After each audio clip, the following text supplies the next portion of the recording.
to mu a namu wannan magana zan maka za ta kuna waɗansu mutane rai, ni na sani, ni ko na fito ta kuna musu rai, amma magana bakasi insha Allah ba ta kare ba.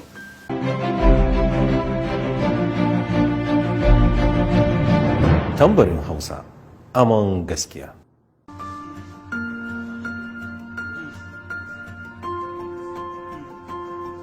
Ga gwamnatoci da yawa ba ma gani ba, mun shiga da yawa, mun ga abin da ya faru, mun san abin da ya faru, kuma da mu aka yi abin da yawa da ya faru a Najeriya. Saboda haka a matsayin shekarun da Allah ya kama a yau, daga kuma abubuwan da muka gani da na gaskiya da na rashin gaskiya da na yaudara da kuma na cin amana duk mun gani, ba wani abu sabo fa a nawa tunanin a Najeriya nan, sai dai muna kawaici da girmama mutane, amma ba akan wai rashin sani ba. Saboda haka in dai akan a taimaki Najeriya ne, in dai akan a taimaki 'ya'yanmu ne da kannanmu 'ya'yanmu jikokinmu masu zuwa da wanda Allah zai turo nan gaba, in dai har haka za a ceci Najeriya, sai rai ya ɓaci daga abin da na sani. To mu kuma inda har Allah mu ya baiwa, to ni fa ba wani shakkan wanda za mu ɓata wa rai a ce ran shi ya ɓaci. In abin da muka yi akan rashin gaskiya ne, to mun yi kuskure, mun ɓata rai, ba mu ne da laifi. Amma in akan gaskiya ne kuma ya taimaki jama'a, wannan ba duba baya za a yi. In dai ni ne ban damu da ran kowa ya ɓaci ba.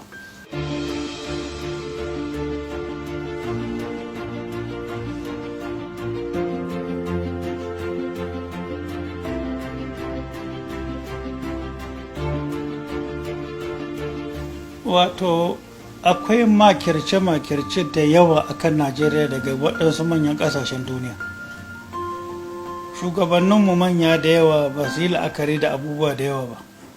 Na farko shine irin arzikin da Allah ya shimfiɗa a ƙarƙashin ƙasa a wannan ƙasar. Allah kaɗai shi ya baro kansa sani. Amma daga kaɗan da mu abin da muka sani, don ba zan ɓoye maka ba tun yanzu ba ne mu muka fara shinshine-shinshinan sanin menene a ƙarƙashin ƙasa a Najeriya. Ba daga fetur da mai da yake kudu ba ne kawai. Arzikin da ke arewa ya nanka abin da ke kudu dubunnai. Rashin sani ne na mutane.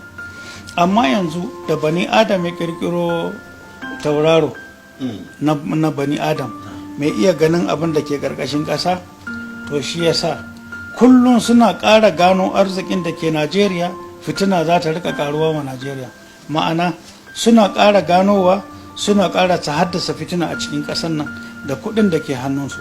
Misali yanzu an kace maka yanzu shekarar Boko Haram nawa a Najeriya, da ƙirƙiro ta aka yi, kuɗi aka kashe, aka tara yaran, aka sa musu aƙida, aka ba su bindigogi, ya zanto gurɓataccen abu, da ƙwaya da bindiga da ƙwaya da bindiga da kuɗi ake ba su da wannan aƙidar.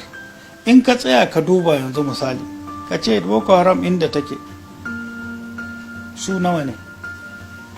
Ok, wanne irin equipment suke da shi, daga ina suke zuwa, wake ba su?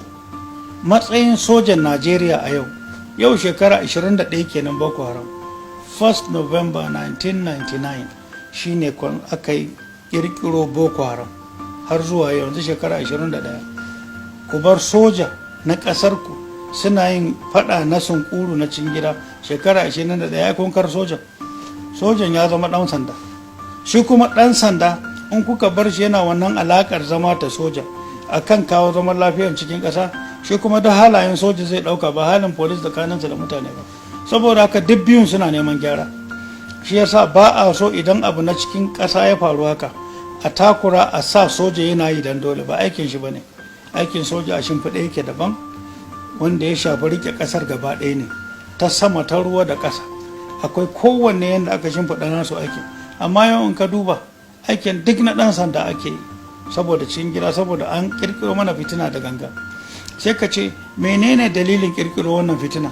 Ba abin da ya kawo shi banda abu ɗaya, sace abin nan da ke ƙarƙashin ƙasa da Allah ya bamu. A nan ba zan gaya maka darajar abin da ake ɗauka ba, tsadar abin da ake ɗauka na sani, ba ban sani ba. Ina ake kaiwa, wayanne ƙasashe ne, mutanen 'yan Najeriya manya da suwaye aka ƙirƙiro wannan shegantakar ta fari. wannan ta biyun da kaga tana faruwa a su Zamfara su Sokoto haka shi gold ne, daga Sokoto zuwa Kwara duk gold ne a shimfiɗa a ƙasa, kuma ba wanda zai ce maka ya san ainihin abin da kenan.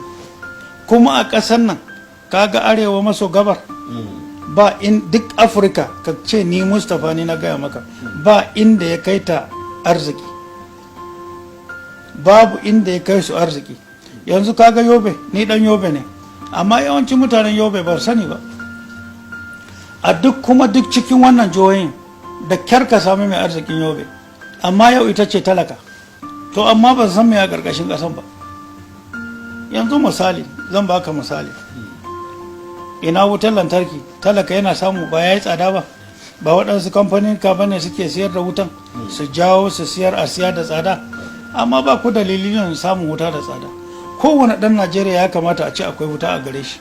Bari baka dalili, da Bauchi da Bauchi da Gombe da Nasarawa da Kogi da Benue da Enugu duk a shimfiɗa a ƙasa coal ne.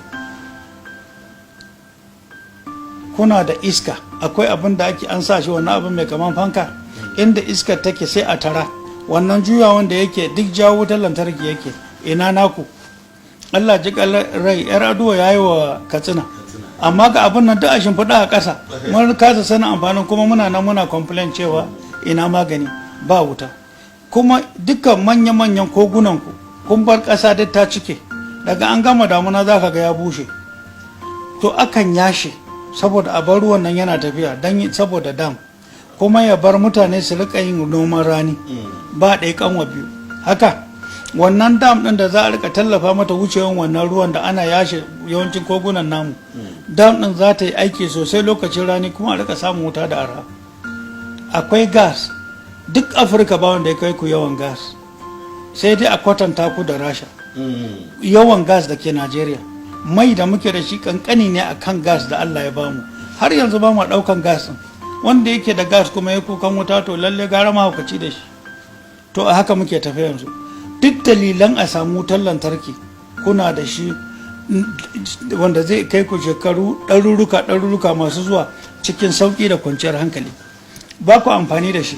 A yau to me yasa ga abubuwan suna nan ba za a yi ba ake takurawa talaka, kuma an ka tashi yanzu ka ce a tsaya a gyara shi ya zama haka saboda talaka ya samu, kai ka zama makiyin waɗansu manya da suke samun kuɗi. To mu irin mu, an ka ga dama ka yaƙe mu, in ka ga dama ka tsane mu, in ka ga dama ka zazzage mu inda zaka zaga. Mu dai amana ɗaya ce, tabbatar da gaskiya ɗaya ce, taimakon talaka ɗaya ne, taimakon ƙasar akan amana ɗaya ce. Wanda an kace dama ba za a zage ka ba, ai kuskure kake, mafarki kake yi. To mu da inda amana a gare mu fa, namu tunanin daban ne, ba zan ɓoye maka ba. Wannan ƙasar sai dai waɗansu ƙasashe su shigo nan su zo su nemi albarka su amfana, akan 'yan Najeriya a ce talaka ne. Ba ɗan Najeriya akan abin da Allah ni daga sanin da na yi, daga arewa zuwa kudu, abin da Allah ya shimfiɗa daga duwatsu wanda duniya take nema, ina na a ƙarƙashin ƙasa, da diamond da gold da gas da duwatsun da ke nan kudu, a arewa maso gabar, duk abin da ke gabashin Najeriya ko me kuɗi ne. Arewa maso gabar, kudu maso gabar, kudu maso kudu, duk abin da ke nan ya fi ƙarfin abin da za ka yi tunani. Duk Afirka za ta amfani daga nan, shine gaskiyar magana. Bakasi da aka zo yau kun rasa ta, ai munafurci ne, ai shegantaka ne. Amma kaga manyan ƙasa na da, masu ilimin na ƙasar sun kasa zauna su fahimta. Kotu na Najeriya daga Supreme Court har zuwa ƙaramin kotu, yanzu yau in ka ce yaya aka yi muka rasa Bakasi, ina takardu. Duk lauyoyi na Nigerian Bar Association na Najeriya tara suka zauna, menene history yanda aka yi Bakasin nan muka rasa ta a kotun duniya, me ya faru, su wane ne wannan 'yan tsirarin da suka je suka ce mun rasa Bakasi, su waye suka zauna suka zama alƙalan, daga wacce ƙasashe suke, wacce ƙasa ce ta sa faɗa da Najeriya har muka rasa Bakasi.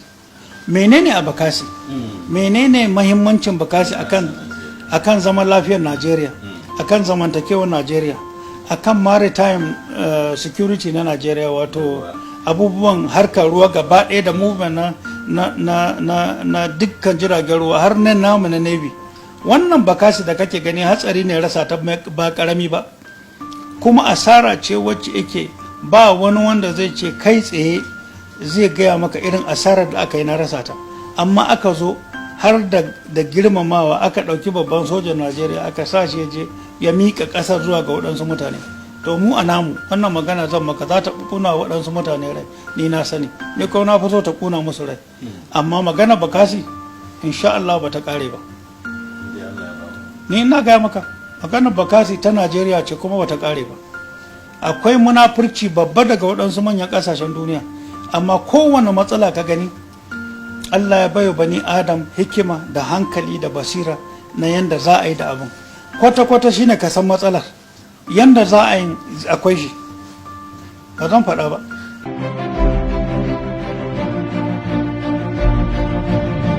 Tambarin Hausa, aman gaskiya.